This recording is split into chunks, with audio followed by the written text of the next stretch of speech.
शेतकऱ्यांचे नेते आदरणीय बच्चूभाऊंच्या पुढाकाराने सर्वच शेतकरी संघटनांनी एकत्र येऊन शेतकऱ्यांच्या प्रश्नावर आंदोलन करावं, ही प्रक्रिया बरीच पुढे गेलेली आहे।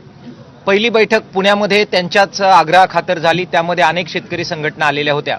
त्यानंतर छत्रपती संभाजीनगर या ठिकाणी सुद्धा दुसरी बैठक झाली, त्यातही अनेक शेतकरी संघटना आल्या आणि आम्ही जे वेगवेगळे लढत होतो, शेतकऱ्यांच्या प्रश्नावर सगळ्यांनी एकत्र येऊन एकच ताकद लावावी आणि राजकारणाच्या जातीच्या धर्माच्या पलीकडे जात शेतकऱ्यांच्या मागे उभं राहावं, हा जो एक प्रकारचा सर्वांचाच उद्देश होता, तो या निमित्ताने साध्य होताना दिसतोय।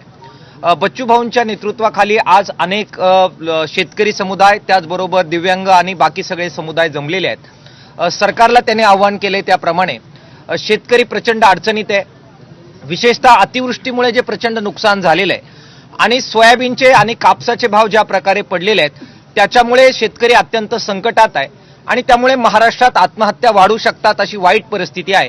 त्यामुळे हीच ती योग्य वेळ आहे ज्यावेळी सरकारने कर्जमाफी केली पाहिजे आणि म्हणून आम्ही सर्व शेतकरी संघटना एकत्र येऊन सरकारला अपील करतोय की संपूर्ण कर्जमाफीची घोषणा करावी।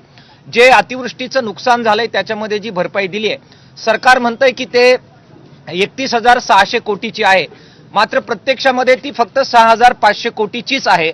बाकी इतर सगळ्या योजनांची बेरीज करून त्यांनी हा आकडा फुगवलेला आहे, त्यामुळे त्यातून सुद्धा शेतकऱ्यांना दिलासा मिळालेला नाही। पीक विम्याचं मोठं संरक्षण शेतकऱ्यांना मिळत होतं, मात्र जे ट्रिगर काढून टाकले त्याच्यामुळे ते संरक्षण सुद्धा मिळालं नाही आणि त्यामुळे एक प्रकारची निराशा ही शेतकऱ्यांची झालेली आहे। जी जमीन खरवडून गेल्यात, विहिरी भरून गेलेल्या आहेत, रोजगार हमीच्या अंतर्गत मोफतपणाने ते काम करून द्यायला पाहिजे, या अनेक मागण्या आहेत। दिव्यांगांसाठी बच्चूभाऊ अनेक वर्षापासून लढतायत। आज सुद्धा आपण बघा, हजारो दिव्यांग बांधव आलेले आहेत, त्यांच्यासाठीच्या त्यांनी ज्या काही मागण्या केलेल्या आहेत त्यांना ॲड्रेस करण्याची गरज आहे। सरकारला माझी विनंती आहे की चर्चेने प्रश्न सुटतात हे आम्हाला मान्य आहे, परंतु केवळ चर्चेची गुऱ्हाळं लावायची, समित्या नेमायच्या आणि कालहरण करायचं असं सुद्धा होता कामा नये। बच्चूभाऊंबरोबर ऑलरेडी याच्यापूर्वी चर्चा झालेल्या आहेत, त्यामुळे चर्चेची गुऱ्हाळं थांबून तातडीने सरकारनं निर्णय करावा, अशा प्रकारचं आवाहन सर्व शेतकरी संघटना मिळून आम्ही त्यांना करतो आहोत।